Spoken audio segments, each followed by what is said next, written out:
Vamos começar louvando ao Senhor, cantando esse primeiro cântico.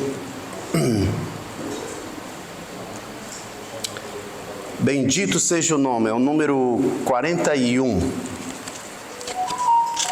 Número 41, bendito seja o nome do Senhor, aleluia. Bendito seja o nome. Número 41. Bendito seja o nome, bendito seja o nome, bendito seja o nome do Senhor.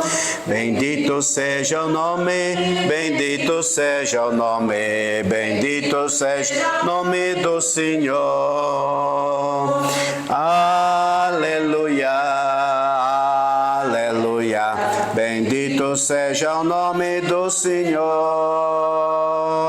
Aleluia, aleluia, bendito seja o nome do Senhor.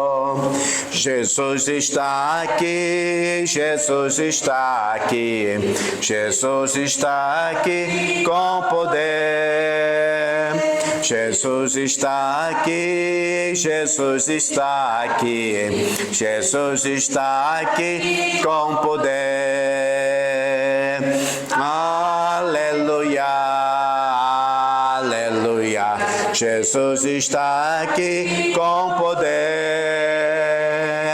Aleluia, aleluia, Jesus está aqui com poder. Vencendo vem Jesus, vencendo vem Jesus, vencendo vem Jesus com poder. Vencendo vem Jesus, vencendo vem Jesus, vencendo vem Jesus com poder. Aleluia, aleluia, vencendo vem Jesus com poder. Aleluia, aleluia, vencendo vem Jesus com poder. A continuação, vamos louvar o Senhor com o cântico 168. Jesus merece toda a honra, Jesus é digno de louvor, que toda a terra e céus o adorem, o nome majestoso de Jesus. 168. Cantemos. Jesus merece toda a honra, Jesus é digno de louvor, que toda a terra e céu o adorem, o nome majestoso de Jesus. Dobra os joelhos a louvá-lo em adoração e amor. Que todos confessem que Cristo é Senhor. Ao soberano demos todo louvor, toda honra e bênção e poder pertence a ti, pertence a ti. Toda honra e bênção e poder pertence a ti, pertence a ti, Senhor Jesus, Filho do vivo Deus. Também vamos fazer uma oração. Eliane, pode orar, por favor. Querido Deus e Pai que está nos céus, graças te damos por esse dia de Deus, graças pelo trabalho feito pela manhã, escola dominical, e graças te damos por estarmos mais uma vez aqui à tarde para te louvar e bendizer o teu nome e ouvir a tua palavra. Queira nos abençoar, meu Deus, nós te rogamos em nome de Amém. Muito bem, irmãos. Bom ver os irmãos e pastor Jander, né, foi com a Rebeca, né, para a consulta ali no hospital. Mas os trabalhos da semana, os irmãos já sabem, né? Quarta-feira lá em Cuba, quinta em Vales Mortos e quinta-feira também aqui o culto, né? Boa. Ó, Mateus. Muito bom. Então, quinta o culto de oração, né? Quintas-feiras, 20 horas. E temos aí para crianças no sábado, né? Qual o nome dele? Olha aí. Então, no sábado, às 17 horas, das 17 até 18h30, né? Tem uma atividade sempre para criança aqui, cânticos, historinhas, brincadeiras, premiações, né? Então, é bem interessante assim para as crianças. E próximo sábado, se Deus quiser, o pastor Jander e a Rebeca, né, eles estão assim dirigindo esse trabalho. Mas vamos continuar louvando ao Senhor. Vamos cantar dessa vez o cântico Eu Só Confio no Senhor, que é o 126. Eu só confio no Senhor para me guiar, eu só confio no Senhor para caminhar. Se o céu chegar a escurecer e o sol toldar, eu só confio no Senhor que não vai falhar. Então vamos cantar esse? Cantemos. Eu só confio no Senhor para me guiar. Eu só confio no Senhor para caminhar. Se o céu chegar a escurecer e o sol toldar, eu só confio no Senhor que não vai falhar. Posso confiar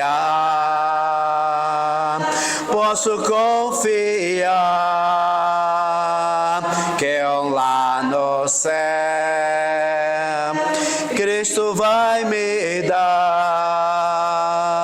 Se o céu chegar a escurecer e o sol toldar, eu só confio no Senhor que não vai falhar. Olha, o próximo cântico é bom que tires tempo para louvar ao Senhor. Nós temos aí 7 dias na semana, temos 24 horas no dia, e aí a gente tem tempo para fazer muitas coisas, não é? Muitas coisas. E o próximo cântico ele fala que é bom que tiremos tempo para louvar ao Senhor, né? É tão fácil termos ocupações e esquecer o que há de melhor. Por que ele diz o que há de melhor? Porque, olha, sem o ar que respiramos, não podemos trabalhar. Sem o ar que respiramos, não podemos ir para as férias. Sem o ar que respiramos, não podemos fazer nada. Então, é muito fácil ter as ocupações e esquecer o que esse é de melhor. Então é o Senhor Jesus que nos dá o oxigênio, é Ele que nos dá força, o raciocínio também bom, né, para fazer as nossas coisas. Então Ele é que há de melhor. A palavra de Deus diz que se o Senhor Deus Ele tomar para si o seu espírito, todo mundo morre. Você já imaginou? Então, por que eu estou vivo? Por que você está vivo? Porque Deus, Ele mantém, né, o seu espírito ao redor deste mundo, que mantém todas as coisas. Se Ele recolher para si, todo mundo morre. E cadê os seus planos? Os seus ideais e tudo isso? Então, o que há de melhor é o Senhor Jesus Cristo, louvar e bendizer o seu nome. Então vamos cantar esse 84. É bom que tires tempo para louvar ao Senhor. É bom que tires tempo para louvar ao Senhor. Louvo pelas lutas em que te guiou, louvo pelas bênçãos que te entregou. É bom que tires tempo para louvar ao Senhor. É tão fácil ter ocupações e esquecer o que há de melhor. O que Cristo fez por ti, a luta é tua e a vitória também. Se não dizes a Jesus, tu és o maior, és o meu Senhor. É bom que tires tempo para louvar ao Senhor. Muito bem, o próximo é um que já faz um tempo que não cantamos. És minha luz, minha canção, é o número 51. Cântico bem bonito, e bem interessante também a letra desse cântico. És minha luz, minha canção, tenho esperança só em ti, e força és para mim aqui, para vencer a tentação. O número 51. Cantemos. És minha luz, minha canção, tenho esperança só em ti, e força és pra mim aqui, para vencer a tentação. Imenso amor, profunda paz, faz-me vencer todo temor. És tudo em mim, consolador, firme estou no teu amor. Ferido foi por mim Jesus, Deus feito homem se entregou. Justiça é dom de amor, veio salvar o pecador, e foi a cruz por mim morrer, obedecendo a seu Pai, o preço quis por mim pagar, de vida plena me encher. A luz do mundo é Jesus, toda a escuridão venceu, da morte se levantou, e majestoso reviveu. Vitorioso é o Senhor, e faz-me mais que vencedor. Dele eu sou, e Cristo é meu, só pelo sangue que verteu. Culpa não há, nem medo algum, é o poder de Cristo em mim. Nas suas mãos entregue está o meu destino até morrer. Não há poder nem mal nenhum que vai tirar-me da sua mão, até voltar ou me chamar. Firme estou no seu amor. Muito bem, estamos felizes com a presença de todos. Qual é o nome da sua esposa, Mateus? Olha, Micaele, muito bom. Seja bem-vindo, hein? Família aí conosco. Deus abençoe. Vamos fazer a meditação, irmãos, hoje à tarde. Nós estamos em Hebreus, tá bem? Em Hebreus. O capítulo é o capítulo 12. Capítulo 12. E nós vamos fazer a leitura do versículo 25 até o versículo 29. Hebreus, o Matias vai colocar aí, já está, não é? Hebreus, o capítulo 12, aí o versículo 25 até o versículo 29, que é a parte final, ou assim, a última exortação do escritor para os hebreus. Vamos nos colocar de pé e vamos acompanhar essa leitura. Aí depois da leitura a gente faz uma breve oração. Hebreus, o capítulo 12, e aí o versículo 25. Versículo 25, que nos diz assim a palavra do Senhor: Tende cuidado, não recuseis ao que fala, pois se não escaparam aqueles que recusaram ouvir quem divinamente os advertia sobre a terra, muito menos nós, os que nos desviamos daquele que dos céus nos adverte. Aquele cuja voz abalou então a terra, agora porém ele promete dizendo: Ainda uma vez por todas farei abalar não só a terra, mas também o céu.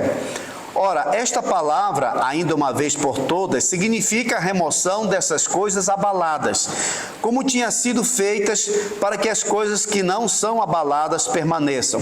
Por isso, recebendo nós um reino inabalável, retenhamos a graça pela qual sirvamos a Deus de modo agradável, com reverência e santo temor, porque o nosso Deus é fogo consumidor.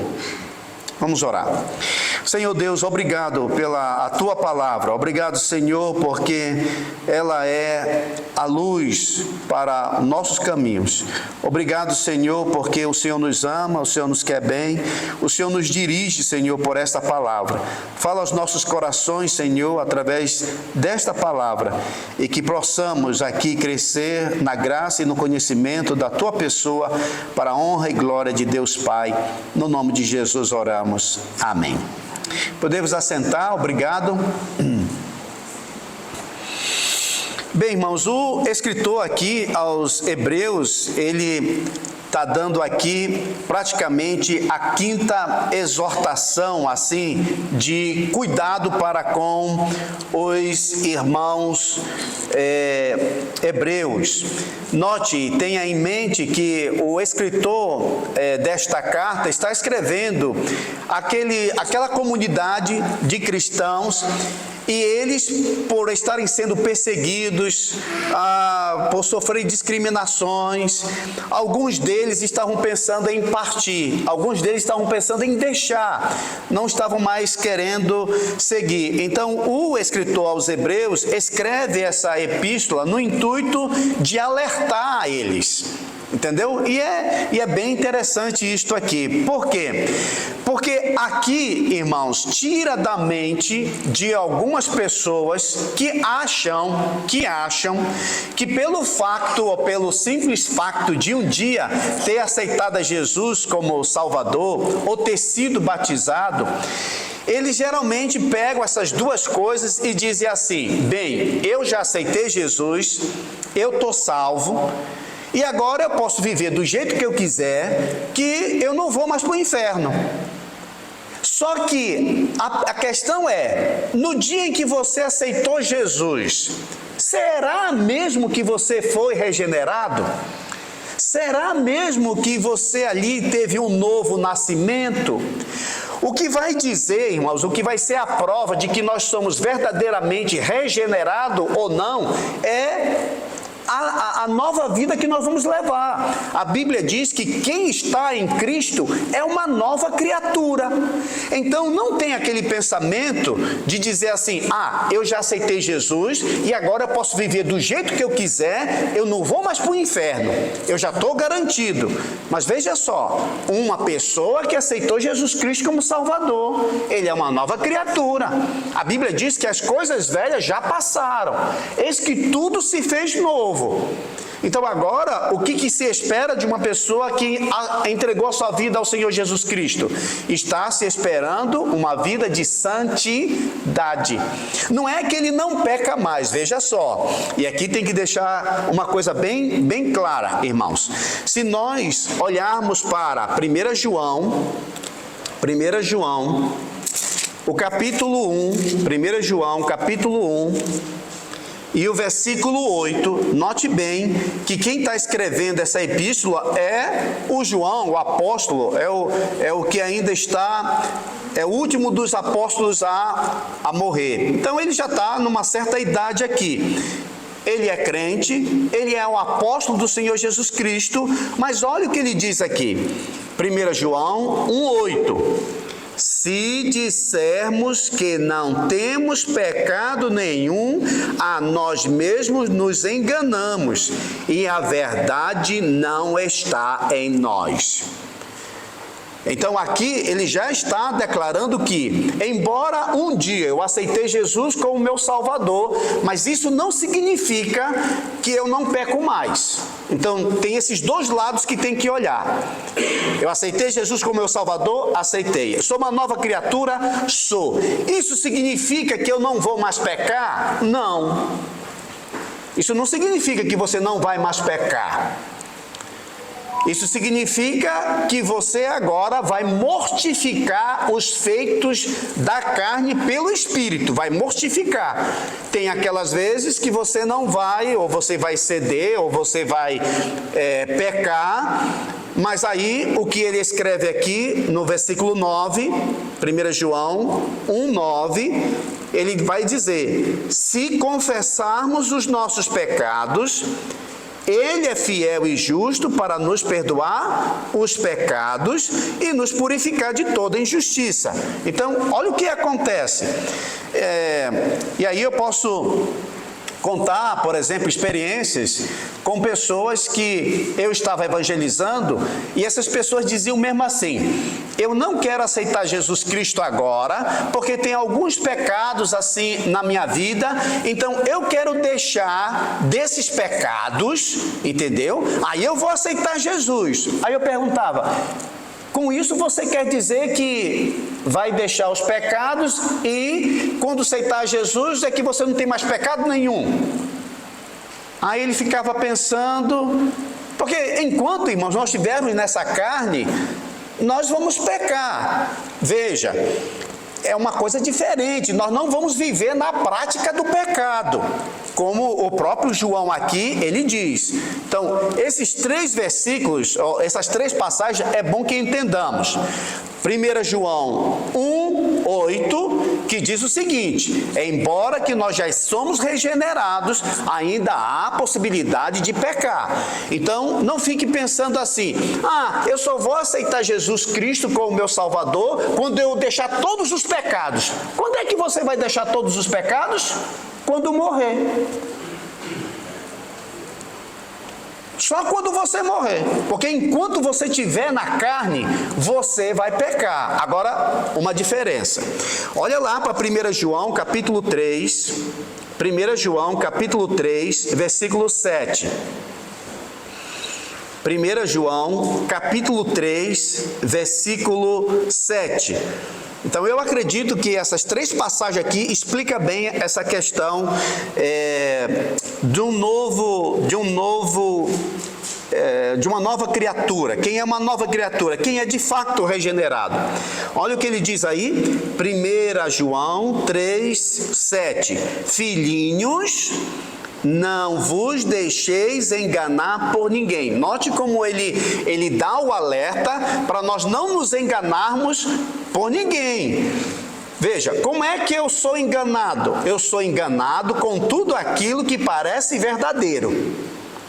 Uma nota de 50 euros falsa, ela parece com uma nota de 50 euros verdadeira. Como é que eu me engano com uma pessoa que diz assim que é crente? É que ele parece com um crente. Ele aceitou Jesus, ele vem à igreja, diz que lê a Bíblia, ora e tal, né? Então a gente pensa que seja, tá? Mas aqui ele nos alerta para uma coisa: filhinhos, não vos deixeis enganar por ninguém. Agora ele vai dizer, olha, aquele que pratica, note como ele fala de prática, ele não está falando assim, aquele que um dia aceitou Jesus ou aquele que se batizou, não, ele diz assim, aquele que pratica a justiça é justo assim como ele é justo, aquele que pratica o pecado procede do diabo. Então aqui uma coisa bem interessante para notar, note, quando nós aceitamos a Jesus como nosso Salvador, isso significa que nós não vamos mais pecar? Não, vai ter um momento que você que já aceitou Jesus, já tem Jesus como Salvador, é verdadeiramente regenerado, mas um momento da sua vida, desde quando aceitou Jesus até quando morrer, vai ter momento em que você vai pecar, que você vai cometer pecados, muitos pecados por ignorância, né? Alguns pecados por transgressão. Pecado de transgressão é aqueles pecados que você sabe que é pecado. Você sabe que é pecado e faz. A Bíblia nos diz que o Senhor Deus, Ele perdoa os nossos pecados. Ele joga para trás, como nós vimos no capítulo 1 e o versículo 9. Se confessarmos os nossos pecados, Ele é fiel e justo para nos perdoar os pecados e nos purificar de toda impureza. Por isso que chama uma pessoa que tem Jesus uma nova criatura. Porque qualquer que seja o pecado que ele cometeu para trás, Jesus Cristo purifica ele de todo o pecado. Só Jesus pode fazer isso. Só Ele pode fazer isso, de purificar de todo o pecado. Tá bom, tá bem, agora eu já sou regenerado, eu já sou um crente. Muito bem, vai ter algum dia que há a possibilidade de você pecar? Sim. A diferença de você antes de ser crente para depois de ser crente é que você agora não mais vai viver na prática do pecado. Antigamente, a pessoa vivia na prática do pecado e não estava nem aí, vivia mesmo no pecado, não se importava com nada. Mas depois de regenerado, quando nós cometemos um pecado, irmãos, dentro de nós o Espírito Santo se entristece, porque a Bíblia diz que quando nós cremos no Senhor Jesus Cristo, nós fomos selados com o Espírito Santo. Então agora o Espírito Santo passa a habitar dentro de nós, de tal maneira e de tal forma, que agora quando eu cometo um pecado, quando você comete um pecado, agora você fica triste, você se entristece. Pelo fato de ter cometido um pecado, você não é um regenerado? Não, você é um regenerado. Mas a prova de que você é um regenerado é que você agora vai confessar. Entendeu? Você vai confessar o pecado. Você não vai mais deixar assim viver no pecado o tempo todo no pecado. Não, você fez e agora você vai confessar e vai deixar aquele pecado. Agora, se uma pessoa que aceitou a Jesus como seu Salvador, aí ele fica confiado de que, eu já aceitei Jesus, eu já fui batizado, mas agora aqui eu posso fazer o meu pecado à vontade, porque eu fui ensinado que eu não perco a minha salvação. E aí ele começa a pecar, e peca, e não confessa o pecado, e continua no pecado. O João escreve isso para alertar. Ele diz no versículo 8, né? 1 João 3, 8.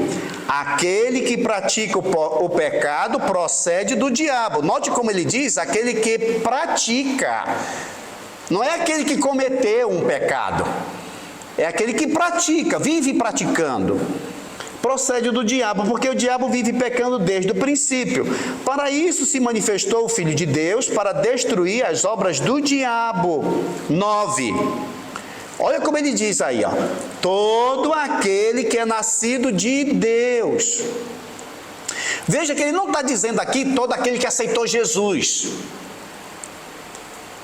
Porque tem muitas pessoas que aceitaram Jesus, mas não foram regeneradas. Mas todo aquele que é nascido de Deus, que quando ele aceitou Jesus, de fato ele nasceu de Deus. Todo aquele que é nascido de Deus não vive na prática do pecado.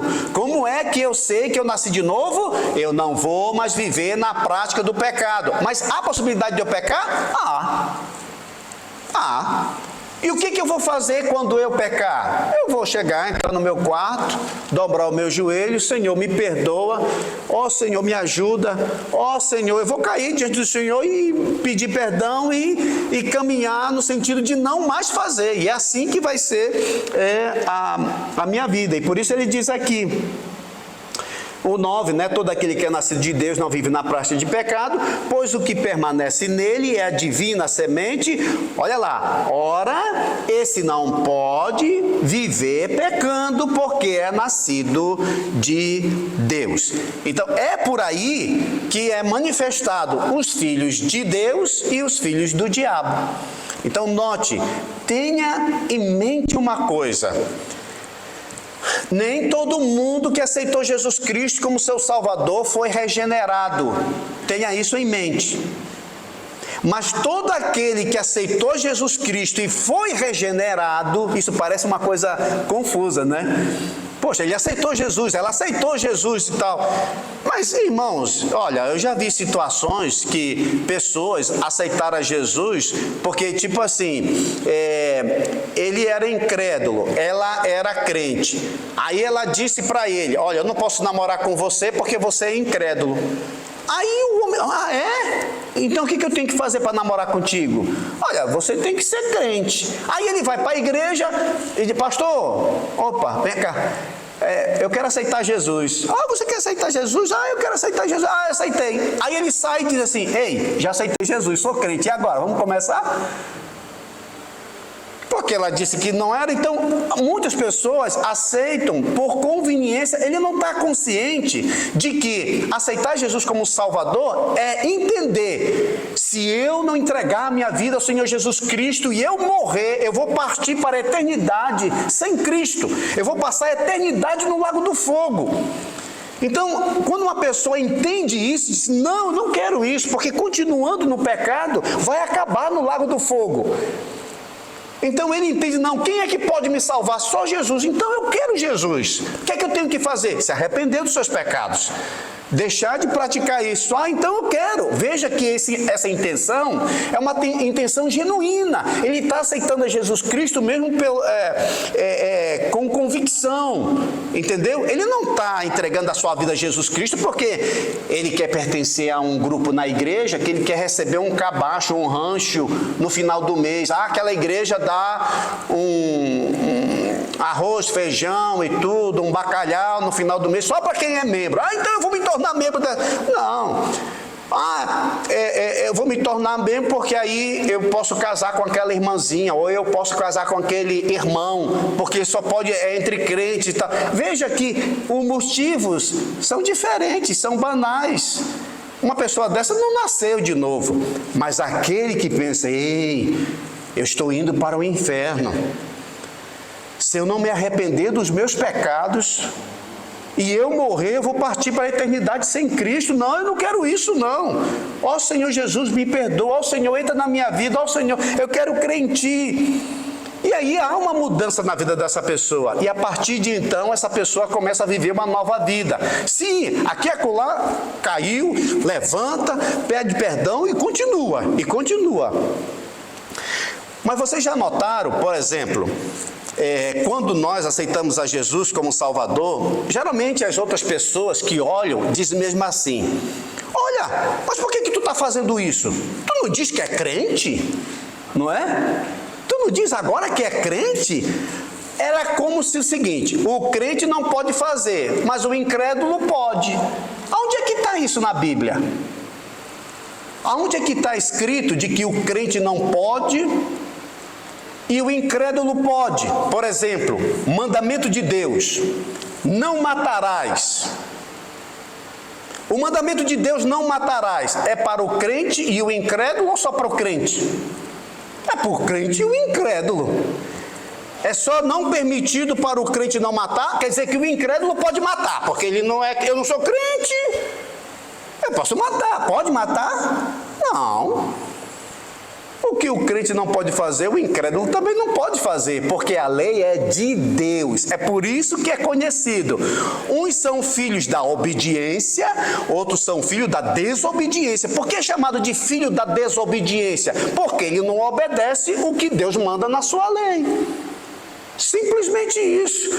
Mas que uma pessoa que não é, tipo assim, eu não sou da sua religião, eu não sou da tua crença, ou eu não sou evangélico ou crente, com isso você quer dizer que você pode fazer o que quiser? Não. A lei de Deus é para todos. Então, o que acontece aqui nessa epístola aos Hebreus? Está aí a igreja, o escritor está escrevendo para esses irmãos, alguns estão querendo deixar, alguns estão tristes, decepcionados, e aí o escritor aos Hebreus está escrevendo para eles, alertando a eles do perigo. Então veja só, versículo 25, vamos lá, agora Hebreus. Então, nessa introdução, os irmãos já tiveram esse contexto de que existe sim os verdadeiramente regenerados, existe aquelas pessoas que somente aceitaram Jesus, mas não foram regenerados, não é? E isso tudo está dentro da igreja. E aí, com isso em mente, o escritor, ele alerta os seus congregados, ele alerta a comunidade, assim chamada cristã, ou evangélica, o que seja. Ele diz aqui, versículo 25, Hebreus 12, 25, tende cuidado. Por que ele diz tende cuidado? Ele não está falando com crentes? Ele não está falando para uma comunidade que é chamada crente. Tende cuidado, não recuseis ao que fala. Aí ele começa a dizer o seguinte, argumentando, ele diz assim: pois se não escaparam aqueles que recusaram ouvir quem divinamente os advertia sobre a terra. Então, qual é o contexto aqui? O contexto é que Moisés, lá no Monte Sinai, não era Moisés que estava lá, o Senhor Deus falava com ele e o Moisés falava com o povo. Então o Moisés advertia as pessoas: olha, não faça isso, faça aquilo. Aí o que acontecia com o povo? O povo recusava. Eu não quero saber disso, eu não quero escutar isso, eu não vou fazer isso. Eles recusavam. Quem era que estava advertindo eles? Moisés. E por isso ele diz aqui, tende cuidado, não recuseis ao que fala, pois se não escaparam aqueles que recusaram ouvir quem divinamente os advertia sobre a terra, muito menos nós, os que nos desviamos daquele que dos céus nos adverte. Por quê? Porque no início dessa epístola, o que foi que o escritor escreveu? Capítulo 1, aí Hebreus, capítulo 1 e o versículo 1 e 2. Olha o que ele diz aí. Ele diz assim: havendo Deus outrora falado muitas vezes e de muitas maneiras aos pais pelos profetas, nestes últimos dias nos falou pelo Filho, a quem constituiu o herdeiro de todas as coisas, pelo qual também fez o universo. Então veja só, antigamente Deus, ele falava com Moisés, Moisés falava para o povo. Então o Moisés, divinamente inspirado, advertia o povo, tá? Ali sobre a terra. Agora ele está dizendo o seguinte, ele está dizendo, se aquele pessoal lá que recusou, aquele pessoal recusou, e a Bíblia mesmo diz que muitos deles ficaram no deserto, não entraram na terra prometida, eles não entraram. Então, se isso aconteceu com eles lá, eles fracassaram, eles ficaram pelo meio do caminho, eles não entraram no descanso. Aí ele diz, muito menos nós. Olha o que aconteceu com eles. Se eles que não escaparam, Moisés que falava com eles já não escaparam, imagine Deus que fala conosco através do seu Filho.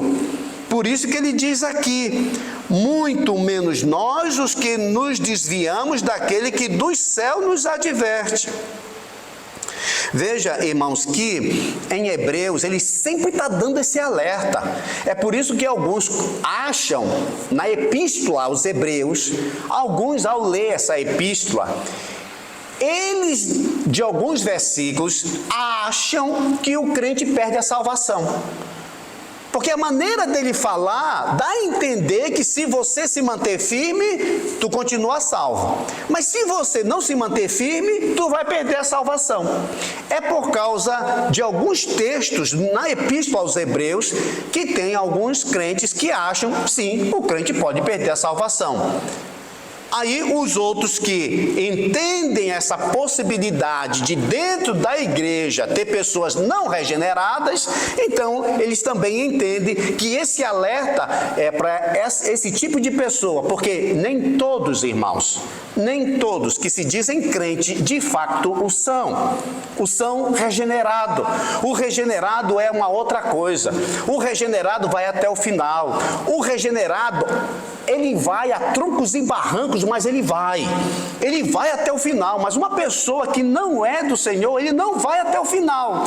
Cedo ou mais tarde ele deixa, porque é muito difícil para uma pessoa que não é regenerado seguir a Jesus até o fim. É muito difícil. Só aguenta servir a Jesus Cristo e seguir a Jesus até o fim quem tem o Espírito Santo.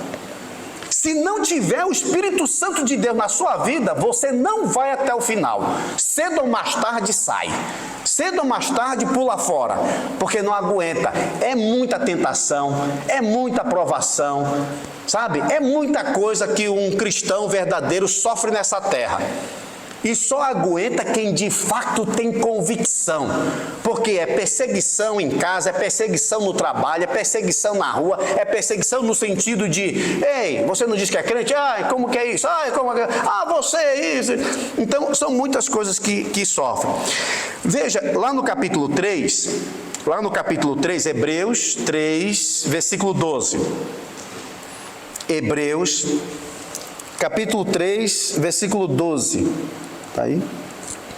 Diz assim, olha, tende cuidado, irmãos. De novo ele está falando isso, tende cuidado, irmãos. Jamais aconteça haver em qualquer de vós perverso coração de incredulidade, que vos afaste do Deus vivo.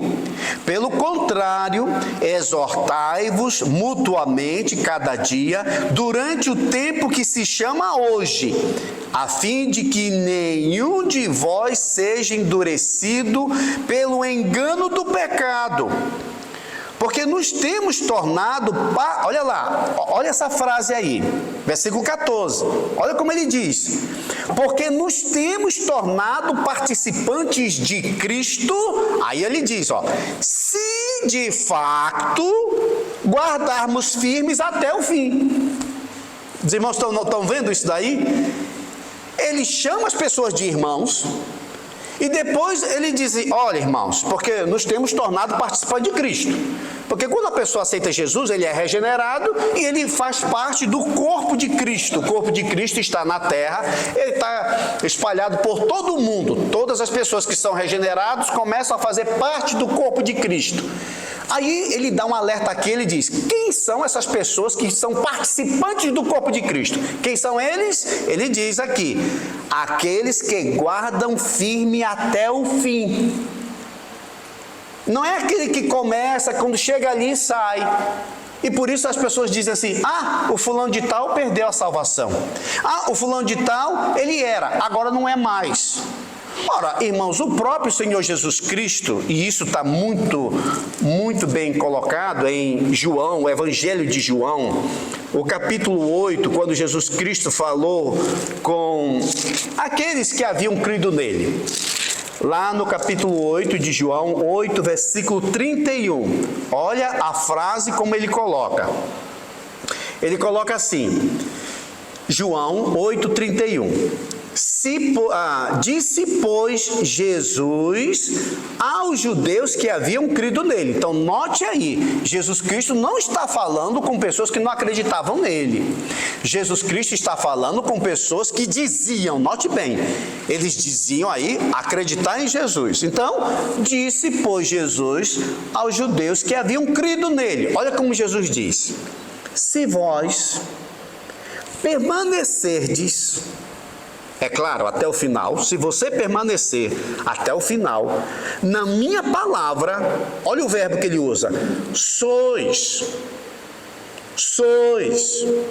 verdadeiramente meus discípulos. Note que ele não usa o verbo no futuro. Ele não diz assim, se vós permanecerdes na minha palavra, sereis. Não. Ele diz, se você permanecer na minha palavra, é porque você é. Ou seja, só permanece no caminho do Senhor quem é. Quem não é, cedo ou mais tarde sai. Cedo ou mais tarde deixa esse caminho, porque não foi regenerado. Daí o porquê alguns dizem o crente perde a salvação, outros o crente não perde a salvação. Por quê? Porque alguns estão olhando na aparência. Eles estão olhando o externo. O externo diz, ele e ela aceitaram a Jesus. Ele e ela estão indo à igreja. Um belo dia, nada mais. Um belo dia, voltou de novo para o mundo. Um belo dia, está lá no mundo. Aí a pessoa diz, bom, ele era, ela era, agora não é mais. Tem outros que continuam. Aceitaram e continuam. E passa 1 ano, 2, 3, 10, 15, 20, 30. Continuam. Então, esse aqui está provando que é. Esse aqui está provando que não é. Se vós permanecerdes na minha palavra, sois. Você é. Porque só permanece quem é. Quem não é, não permanece. Daí é que nós sabemos quem são os verdadeiros. Os que permanecem. Os que ficam firmes. Então aqui, nessa passagem, quando ele diz assim, porque nos temos tornado participantes de Cristo, se de fato aguardarmos firme até o fim. Até o fim. Tá bom. Olha um outro alerta que Hebreus dá no capítulo 10, versículo 26 e 27. Hebreus 10, 26 e 27. Olha como o escritor aos Hebreus, ele coloca essas duas coisas assim para a irmandade. Por quê? Porque ele sabia que nem todos dentro da irmandade de fato eram irmãos. Mas ele fala como se fosse. Olha o que ele diz aí. Porque, Hebreus 10, 26.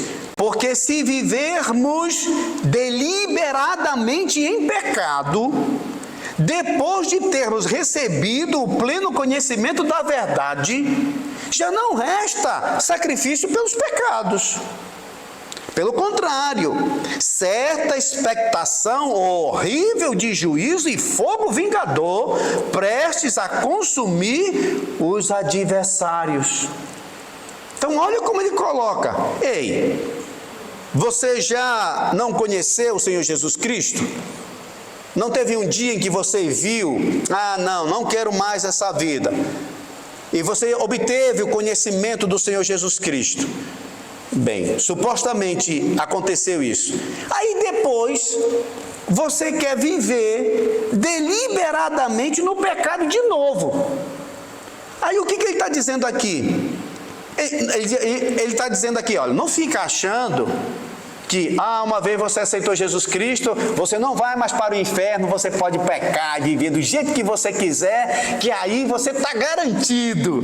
Não, pelo contrário, ele diz, certa expectação horrível de juízo e fogo vingador, preste a consumir os adversários. Nós vemos também isso bem claro, lá em 2 Tessalonicenses 1,7. Veja, 2 Tessalonicenses, capítulo 1, versículos 7 a 9. Aqui também nós vemos, quando o Senhor Jesus Cristo vier, o que é que Ele vai fazer? Olha o que diz aqui. Diz assim, 2 Tessalonicenses 1, 7. E a vós outros, que sois atribulados, alívio juntamente conosco, quando do céu se manifestar o Senhor Jesus com os anjos do seu poder. Então, lá vem Jesus Cristo com os anjos do seu poder. Jesus vai vir? Vai. Ele virá. Ele vai vir com o anjo do seu poder. E o que vai acontecer naquele dia? Ele, versículo 8, ele vai vir em chama de fogo. Então, diferente do que alguns dizem, não, Jesus vai aparecer, aí vai arrebatar um monte de pessoas e a terra vai continuar. Aqui não está dizendo isso. Aqui está dizendo que quando ele vier, ele vai vir em chama de fogo, diz aqui, tomando vingança contra dois tipos de pessoas. Ele diz, contra os que não conhecem a Deus. Então aqui está o primeiro grupo. Aí eu me digo uma coisa, quantas pessoas não conhecem a Deus? Tem aquelas pessoas que dizem, olha, eu não conheço a Deus e nem quero conhecer, tenho raiva de quem conhece. Não tem um que gosta de falar assim, né? Olha, eu não sei de Deus, eu nem quero saber. Por que as pessoas não querem saber de Deus? Porque Deus é santo. E as pessoas querem viver no seu pecado. Eles não querem que Deus comece a dizer, não faça isso, não faça aquilo. Não, eu quero viver no meu pecado. Só que aqui está dizendo que quando Jesus Cristo voltar, Ele vai tomar vingança. Não pense essas pessoas que eles, não tenho nenhuma responsabilidade, eu não era crente, eu não era evangélico, eu não era nada disso, então eu estou isento do juízo de Deus. Não está, não. Quando Jesus Cristo voltar, Ele vai tomar vingança contra aquelas pessoas que não conhecem a Deus e mais, e contra os que não obedecem ao Evangelho de nosso Senhor Jesus Cristo. Então o que existe? Existem pessoas, Ele sabe que teve aí um Jesus que veio nesse mundo. Já ouviram falar de Jesus Cristo, mas eles não querem saber. E alguns até conhecem, sabe que Jesus viveu uma vida sem pecado, sabe que Jesus Cristo, Ele quer o quê? Ele quer a nossa santificação, sabe que Jesus Cristo é o Todo-Poderoso, sabe de tudo isso, mas o que é que acontece? É que eles não querem obedecer. Então tem aqueles que não conhecem, tem aqueles que desobedecem. Se eles desobedecem, então era para obedecer? Era para obedecer? Porque as pessoas ficam achando, né, que só quem tem que obedecer é só quem é crente. Essa lei é para vocês. Essa lei aqui dos crentes é para vocês. Eu não, eu posso fazer o que eu quiser, porque eu não sou crente. Opa! A Bíblia está dizendo aqui que só tem aqueles que obedecem e desobedecem. Eu nunca conheci pais que gostam de filhos desobedientes. Nunca conheci. Todos os pais querem que seus filhos sejam obedientes. Todos os pais. Mas é curioso. Geralmente, nós que queremos que os filhos sejam obedientes, nós não somos obedientes a Deus. Você não gosta de obediência? Então por que não obedecer a Deus, que nos criou? Por que não obedecer a Deus? Quer ser desobediente mesmo? O que vai querer no final? Que Jesus Cristo chegue, olha, poxa, você foi desobediente, mas não tem importância, eu sou amor, e venha para o céu comigo. É isso que Ele vai fazer? Não. Aqui está dizendo que Ele vem com fogo, Ele vem tomando vingança contra os que não obedecem ao Evangelho do Senhor Jesus.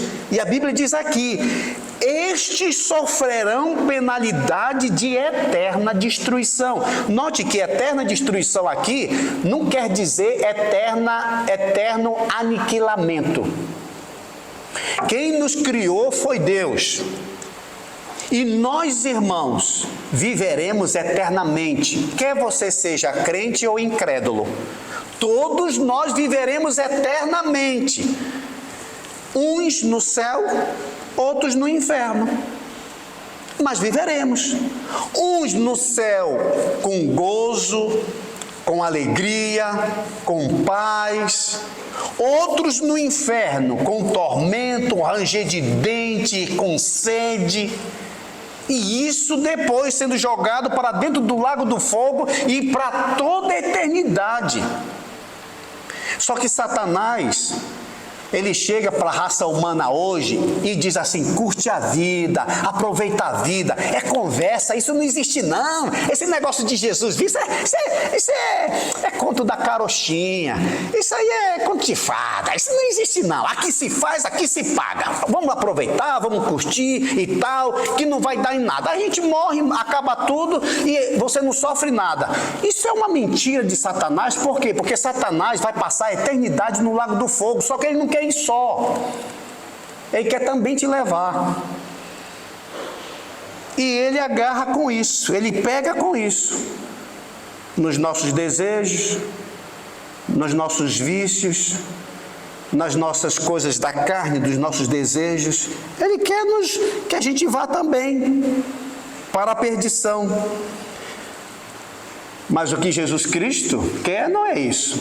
Ele diz: o ladrão, ele veio para roubar, matar e destruir. Eu vim para que vocês tenham vida e vida em abundância. Em abundância. Isso que ele quer, vida com abundância. Então veja só, a maioria das pessoas escolhem o quê? Inferno. Eles querem ir para lá. Porque eles não querem seguir a Jesus. Porque acham que seguir a Jesus é uma vida muito limitada, é uma vida muito presa, é uma vida muito, não posso isso, não posso aquilo. Entenda, a lei de Deus é para todos. Não matarás é para todos. Não mentirás é para todos. Ninguém tem licença para mentir. Por isso são chamados filho da obediência, filho da desobediência. O que é que você vai querer ser? Um filho obediente ou desobediente? Alguém que vai seguir o que Deus diz ou desobedecer o que Deus diz? O que é melhor? Ser um obediente ou ser um desobediente? É óbvio que é ser obediente. É óbvio. Mas nem todos querem isso. Nem todos querem mesmo seguir o Senhor Jesus Cristo, que demanda de nós uma vida santa. Vamos continuar aí, Hebreus capítulo 12, versículo 26, para nós terminarmos essa parte. Note que ele falou desde lá do início. Ele diz: tende cuidado, versículo 25, não recuseis ao que fala, pois se não escaparam aqueles que recusaram ouvir quem divinamente os advertia sobre a terra, muito menos nós os que nos desviamos daquele que do céu nos adverte. Versículo 26, aquele cuja voz abalou então a terra, porque quando Deus falou lá no monte, não abalou, né? Agora, porém, ele promete dizendo: ainda uma vez por todas farei abalar não só a terra, mas também o céu. Ora, esta palavra, ainda uma vez por todas, significa a remoção dessas coisas abaladas, como tinha sido feitas para que as coisas que não são abaladas permaneçam. O que ele quer dizer com isto? Ele quer dizer que essa terra que nós vemos agora e os céus vão ser descartados, vão ser queimados, vai acabar e Deus vai criar um novo céu e uma nova terra. Então isto aqui vai ser abalado, isso aqui vai passar. A gente fica assim pensando, olha, até Satanás incute na cabeça de muitas pessoas de que o céu vai ser monótono. Essa vida lá no céu que Deus está prometendo, vai ser uma vida muito monótona, todo mundo ali parado, cantando. Vai ser uma vida muito, muito triste. Já teve até um roqueiro que disse assim: eu prefiro ir para o inferno, que lá tem agitação, do que no céu ficar assim, parado. De onde foi que ele tirou isso da cabeça? Se uma pessoa tem essa preferência de querer ir para o inferno, a gente faz um breve teste com ele. Eu digo, você quer mesmo ir para o inferno? Vamos fazer aqui um test drive. Vem aqui atrás comigo. Eu faço uma fogueira bem grande, uma fogueira grande mesmo, pego essa pessoa e jogo ele lá em cima. Fica aí, vê se tu aguenta aí pelo menos 20 minutos aí. Ele vai querer continuar nesse fogo? Não, ele vai querer sair de lá. Eu garanto que nem 3 minutos ele aguenta. Ele já vai querer sair, porque, irmãos, quando a gente está assim, a gente vai ao forno, né, e tal, aí, você, imagine 3 minutos, 4, uma pessoa vai querer passar a eternidade lá. Só diz isso quem não tem juízo, quem está cego, quem está completamente cego. E a pessoa vai dizer assim, mas eu não acredito nessa questão do inferno. Veja só, a sua incredulidade não vai fazer com que o inferno desapareça. Eu já tenho dito, por exemplo, se eu pensar mesmo assim, eu não acredito naquele país chamado Filipinas. Já ouviu falar na Filipinas? Alguém já foi lá na Filipinas? Ninguém foi lá, então não existe, né? Não existe Filipinas, a gente ainda não foi lá. Eu não acredito que exista Filipinas. Irmãos, a minha incredulidade vai fazer com que o país acabe? Que o país não exista? Não acredito no Japão, não acredito na Ucrânia. Vai fazer com que o país suma porque eu não acredito? A mesma coisa é o inferno. A pessoa pode dizer que não acredita. Não importa. Existe e a tua incredulidade não vai fazer com que ele deixe de existir. Isso que as pessoas às vezes não pensam. Então essa terra que agora existe vai ser transformada no novo céu e na nova terra. Então pense o seguinte, o que é uma terra? Uma terra tem rios, tem árvores, tem animais, não é? Tem muitas coisas, tem todo um ecossistema. Irmãos, essa terra, na vista de Deus, está contaminada, está feia. Imagine qual é o senso, assim, o sentido de beleza que Deus tem. Porque, irmãos, olha, eu olho a floresta, eu olho os rios, eu olho os lagos, cada visão bonita, cada lugar lindo, maravilhoso. Eu fico assim, poxa, mas que coisa bonita! Mas isso para Deus já está feio por causa do pecado. E Ele vai destruir isso e vai construir, vai fazer, criar um novo céu, uma nova terra. Como é que não vai ser esse novo céu e nova terra? Como é que não vai ser, irmãos? Se isso aqui que a gente já acha bonito, imagina o novo céu e nova terra. A Bíblia diz isso? A Bíblia está falando desse novo céu e nova terra. Você pode ler em 2 Pedro 3,9. 2 Pedro 3, versículo 9.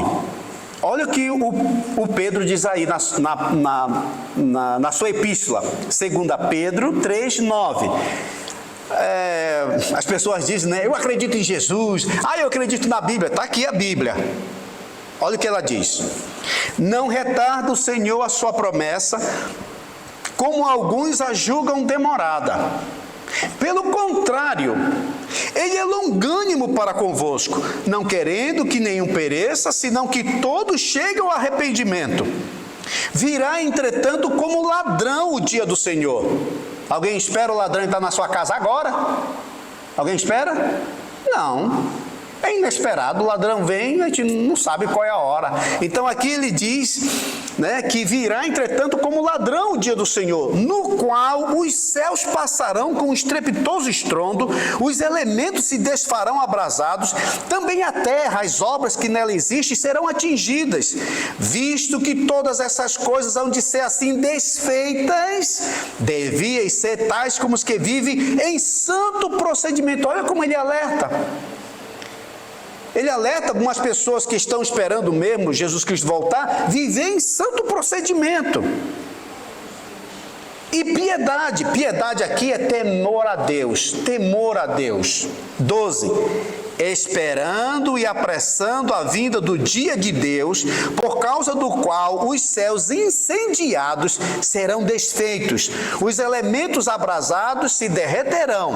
13. Nós, Porém, segundo a sua promessa, a promessa de Deus, esperamos o quê? Novos céus e nova terra, nos quais habita justiça. Nesse novo céu, nessa nova terra, não haverá pecador. Não haverá pecado. Por isso que João Batista diz: eis o Cordeiro de Deus que tira o pecado do mundo. Vai existir um novo céu e uma nova terra, em que todos aqueles que vão habitar nela não vão ter pecados. Por que não vão ter pecados? Porque nessa terra agora, eles já confessaram os seus pecados, eles pediram perdão a Deus, eles se arrependeram, Jesus Cristo purificou eles de todo o pecado, e quando eles partem dessa terra, eles vão para o céu, esperando, é claro, um novo céu, uma nova terra. Irmãos, nós não temos nada a perder, porque um dia nós vamos morrer. O crente vai morrer, o incrédulo vai morrer. Mas sabe qual é o bom do crente? É que nós morremos com uma esperança. E morremos naquela expectativa, né? Assim, tem gente que não porque ele não sabe para onde vai. Será que eu vou para o céu? Será que eu vou para o inferno? Ele não sabe, né? Eu conto, né, que quando eu fui lá no hospital com o irmão Jacinto, a esposa da nossa irmã Carolina aqui, ele dizia assim: meu amigo, eu pensava que era ontem que Jesus vinha me buscar. Eu pensava que era ontem. Olha como ele falava, assim, de maneira alegre e tudo. Se fosse uma outra pessoa, meu amigo, olha que eu não quero partir, eu não quero morrer, eu não quero isso. Não, ele estava dizendo assim: olha, meu amigo, eu pensava que era ontem que Jesus vinha me levar, assim, alegre. A perspectiva do crente é diferente. De uma pessoa que não tem Jesus Cristo é desespero, é medo, sabe? Porque não sabe. Jesus, ele nos dá a certeza. Jesus, ele nos acalma. Ele faz a gente acreditar. E assim, irmãos, nós partimos querendo. Não lutando, mas almejando, como diz o apóstolo Paulo, né? Eu prefiro partir e estar com Cristo, o que é incomparavelmente melhor. Mas para as pessoas que não têm Jesus, para uma pessoa que não sabe para onde vai, isso é temeroso. Isso é temeroso. Não, morrer, o que vai dar? O que pode acontecer? Não, eu não quero isso, não estou preparado, aquela coisa toda. Mas quem tem Jesus, Jesus diz: eu sou a ressurreição e a vida. Quem crê em mim, ainda que morra, viverá. Por quê? Porque quando nós morremos aqui, nossa alma se levanta e vamos para o encontro do Senhor Jesus Cristo e estamos num gozo, numa paz, sem preocupação do que está aqui embaixo, sem mais medo de absolutamente mais nada, para todo sempre com o Senhor. Todo sempre. Para terminar, versículo 28 e 29, Hebreus 12, 28 e 29. Por isso, recebendo nós um reino inabalável. Por que ele diz inabalável? Porque essa terra, esse céu vão ser abalados. Mas quando ele criar o novo céu e nova terra, não vai ser mais abalado. Inabalável. Então retenhamos a graça. Porque nós fomos salvos pela graça. Então retenhamos a graça. E está encorajando os irmãos. Irmãos, vão receber pela graça? Retenha a graça. Pela qual sirvamos a Deus de modo agradável, com reverência e santo temor. E santo temor. Porque o nosso Deus é fogo consumidor. E essa passagem ele tirou lá do Antigo Testamento, porque ele está falando com os judeus, lá de Deuteronômio 4:24, quando lá está escrito: porque o Senhor teu Deus é fogo que consome, é Deus zeloso. É Deus zeloso. Essa palavra Deus zeloso, irmãos, quer dizer um Deus ciumento. Não ciumento como a gente vê aqui na terra. Deus zeloso é aquele Deus que não quer me dividir com ninguém. Deus zeloso. Ele não quer me dividir com Satanás. Ele não quer que hoje eu esteja com ele, amanhã com Satanás, comigo amanhã com... Não. Ele é um Deus zeloso. Ele só me quer para ele mesmo. É um Deus zeloso. Ele quer que nós sirvamos a Ele só. Amém? Vamos orar. Senhor Jesus, obrigado pela Tua palavra. Obrigado, Senhor, porque Tu és o nosso Deus Todo-Poderoso. Tu és aquele Deus, Senhor, que nos ama, tem misericórdia de nós. Obrigado porque o Senhor nos salvou. E, ó Pai Celeste, que o Senhor possa também chamar aqueles que ainda não se arrependeram, para que possam, Senhor, também se arrepender, que possam acreditar no Senhor, entregar suas vidas ao Senhor e ter a certeza que um dia, Senhor, partindo daqui, iremos morar contigo, também nesse novo céu e nessa nova terra. Leva-nos aos nossos lares, na tua paz, isso que nós te pedimos no nome santo de Jesus. Amém. Deus abençoe e boa semana para todos.